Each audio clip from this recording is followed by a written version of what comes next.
কি অসাধারণ ম্যাচ বলবো আর্জেন্টিনার আজকে। মানে এভাবেও যে কামব্যাক করা যায়, মানে আর্জেন্টিনা মিশরের ম্যাচ না দেখলে হয়তো আমরা বুঝতে পারতাম না আসলে।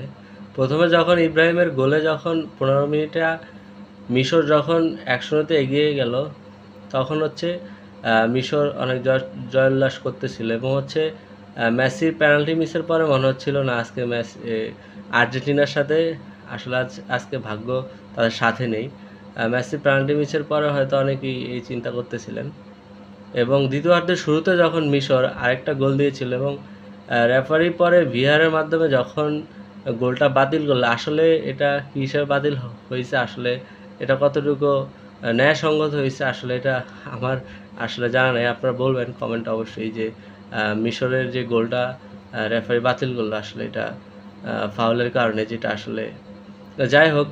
মিশর কিন্তু তারপরে আবার একটা দুর্দান্ত কাউন্টার অ্যাটাকে জিকো যে গোলটা করে ফেললো 2-0-তে, যখন আর্জেন্টিনা মানে ম্যাচ থেকে অলরেডি ছিটকে গেলে এরকম মনে হচ্ছিল।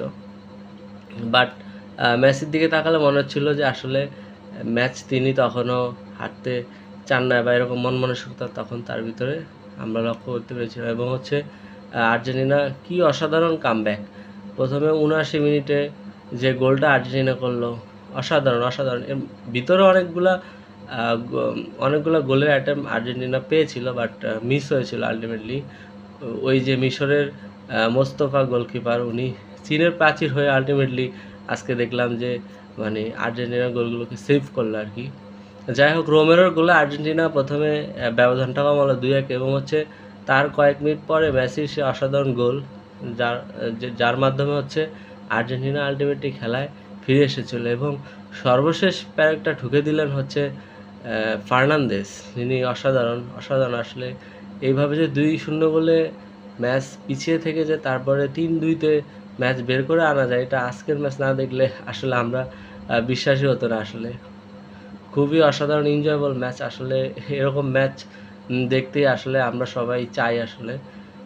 সো আর্জেন্টিনার জন্য শুভকামনা তাদের পরবর্তী ওয়ার্ল্ড কাপ জার্নির জন্য, এবং অলসো শুভকামনা continue Messi world cup journey.